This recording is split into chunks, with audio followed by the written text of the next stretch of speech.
దీక్షగా 42 రోజులు శివాలయానికి ఎవ్వరికీ చెప్పద్దు.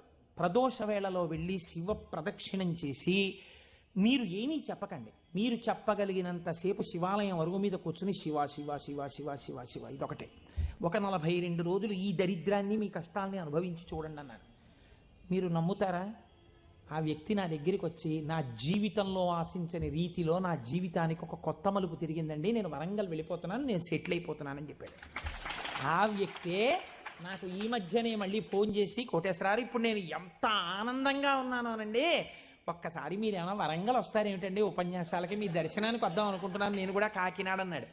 అయ్యా మీరు ఎప్పుడైనా కాకినాడ ఇప్పుడు అక్కర్లేదు, ఎప్పుడో తర్వాత వద్దరు కానీ నేను వరంగల్ ఇప్పుడు మాత్రం రావట్లేదు, నేను వరంగల్ వస్తే చెప్తాను, అప్పుడు మీరు నా దగ్గరికి వద్దురు కానీ తప్పకుండా దర్శనానికి అన్నాడు.